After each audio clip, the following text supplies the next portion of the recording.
Could this be the message on the Georgia Guidestones?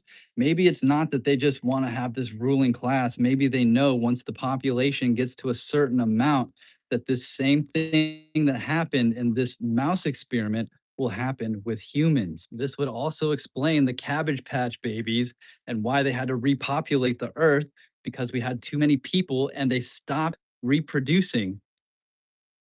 Dude, this is crazy. So, what if these resets don't actually happen because of a catastrophe? They just happen because of overpopulation, just like what happened with these mice. And then the mud floods would just be to like seal the deal, to rewrite history so that nobody had any questions about what happened in the past.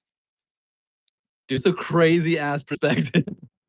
I think I just found a connection between the Georgia Guidestones, resets, and an experiment done in the 70s on rats.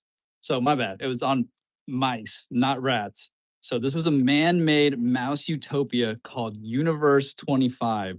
It started with four males and four females. The colony peaked at 2,200, and from their decline to extinction.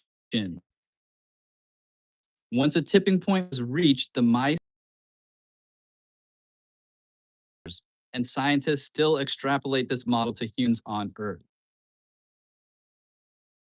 It was one of the most terrifying experiments in the history of through the behavior of a colony of mice is an attempt by scientists or to fight for their space. All they cared about was food and sleep. At one point, the beautiful males and isolated females made up the majority of the population. As time went on, juvenile mortality reached 100% and reproduction reached zero. Among the endangered mice, homosexuality was observed, and at the same time, cannibalism increased. Despite the fact that there was plenty of food, John Calhoun repeated this experiment 25 more times, and each time the result was the same. Could this be the message on the Georgia Guidestones? Maybe it's not that they just want to have this ruling class. Police are investigating what they're calling one of the most sophisticated auto heists in the past couple of years. And wait till you hear all this because it's a little bit fishy. So, a dealership in Arab, Alabama suffered a $1.2 million loss in stolen enthusiast cars this week. Some of the stolen inventory includes a Dodge Challenger Demon 170, a Ram TRX, and a Bronco Raptor. North Country Jeep Dodge Ram and its connected Ford dealerships were robbed after midnight on Sunday, April 7th. So these felons entered the dealership in a very non sophisticated way. They threw a rock through the front window. But all their following actions leads me to believe that this isn't their first time doing it. Once inside, they gained access to the dealership's security cameras. They didn't just turn them off, they deleted the hours of footage that they were present. So it looks like it never happened. So that night, they stole exactly 8 brand new cars and trucks. And like I mentioned, they went after the highly sought after versions. They didn't mess around with any V6s. The general manager of the dealership told reporters that these thieves plugged a computer into the dealership's key safe and on top of the 8 cars, also stole Big up the viewers there. Thanks for joining. Run now. Dodge Demon as a battering ram. They used all 1,000 horsepower to bust through the front doors. And somehow, after all of that, the burglary wasn't noticed until the next morning. Arab police chief says it seems like this was very sophisticated and organized. He goes on to say, I believe these guys. It's not their first time they've had a burglary of this nature. So I think we've had some people, like I said, some professional criminals. So I'm not here to make any accusations. I'm just reporting on what's already been in the news. But I'd like to hear what you guys think. Let me know in the comments. Landlords will hate me for exposing. Why DJs wrap their USBs in silver. Popular music tuned to 440 Hz not only sounds bad, but it also invites negative energies into the nightclub. Traditionally, DJs would drink a dram of colloidal silver to prevent minor demons and spirits from entering the DJ booth. However, most venues don't exchange DJ drink tickets for colloidal silver. This is why DJs will wear a silver necklace of at least 30 grams to prevent demons from approaching them, and also humans operating at a low karmic frequency who want to charge their phone in the DJ booth. By wrapping it around their DJ USB, They are creating a silvered weapon amplified by the power of the music that can guarantee total safety from evil spirits. Now that I'm thinking about it, every club I've ever gone to, I have noticed there's different energy every time I walk in. It might feel more lighthearted and more fun, and others feel more dark and egregiously eerie and like evil. But now they're starting to make sense. There are DJs that actively work to make sure that they are covered. Their music is covered and protected from evil spirits. This completely changes my mind about the way I look at DJs, and this is interesting. USBs and so Go, man. Enjoy. Thank you. 1 million vehicles, not prototypes, not government experiments, not something a guy built in his garage on the internet. 1 million cars, trucks, buses, tractors, motorcycles, and trains running on wood every single day across an entire continent. And the moment cheap gasoline came back, the technology disappeared. Not because it stopped working, not because it was dangerous, because the economics of the oil industry required it to disappear, and nobody had a marketing budget for wood chips.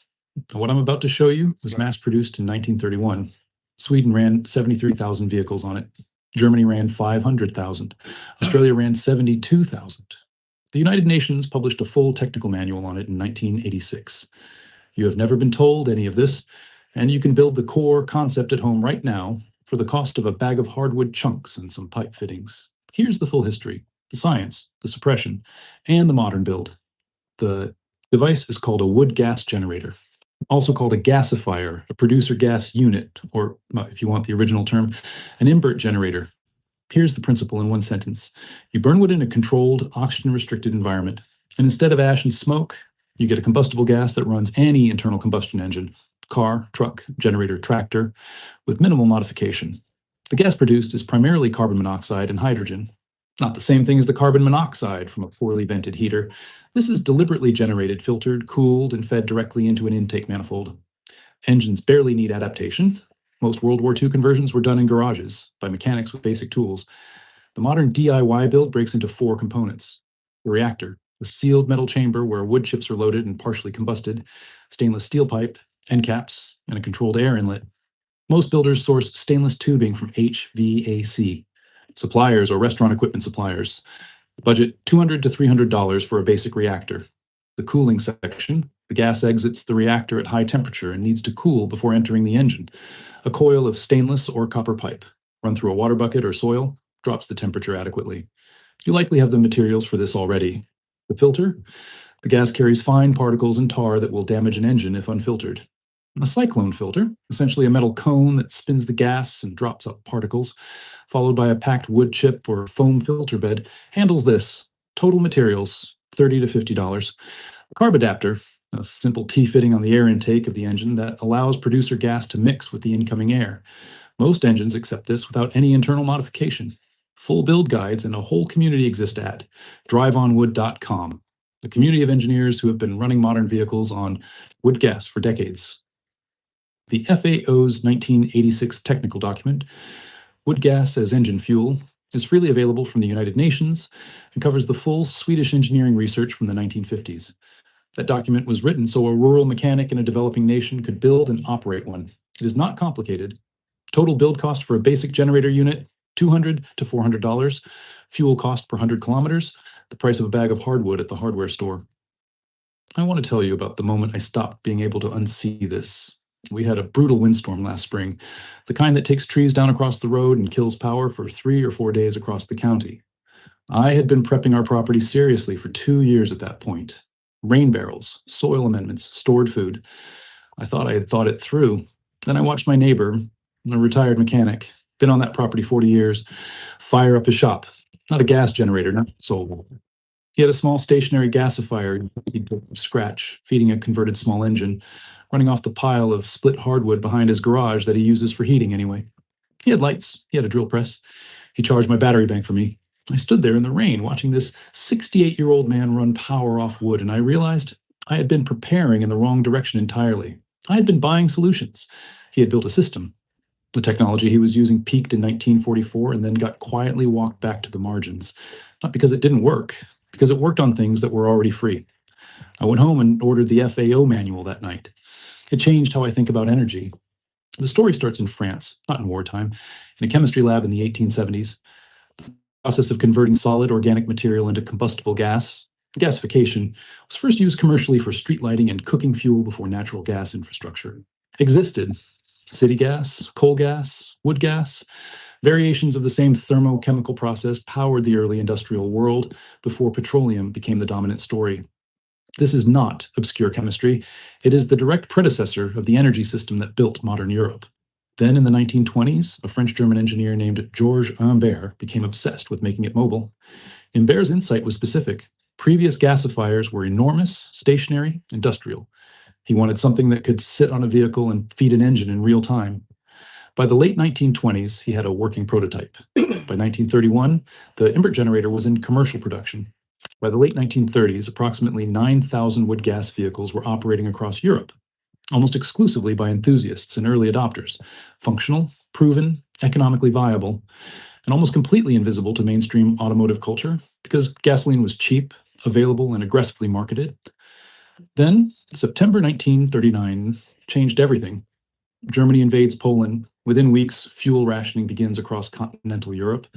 Gasoline becomes a military resource. Civilians lose access. And the automotive industry, which had dismissed wood gasification as a curiosity, suddenly needs it to survive. The conversion happened at a speed that has never been discussed in mainstream history. By 1942, 73,000 wood gas vehicles were operating in Sweden, 65,000 in France, 43,000 in Finland, of which 30,000 were buses and trucks, 4,000 were tractors, 600 were boats. Germany alone had 500,000 by the end of the war. Australia, not even under fuel rationing in the same way, ran 72,000. Germany built a network of 3,000 roadside stations stocked with firewood. Not metaphorically, literally a national infrastructure. The same infrastructure model as a modern petrol station running on split hardwood. Military vehicles ran on it, trains ran on it. The Swedish Volvo running on wood gas in 1943 was not an experiment. Open a Chime checking account in 2 minutes and we'll spot you up to $200. It was a commuter vehicle. Ordinary people, ordinary mechanics, basic tools. The technology had scaled from one man's workshop to 1 million vehicles in under a decade. Then the war ended and the suppression arrived. Here is what did not happen. A conference where oil executives plotted to bury wood gasification. No conspiracy, no secret documents, no villain. Here's what did happen, which is somehow more unsettling. Gasoline came back.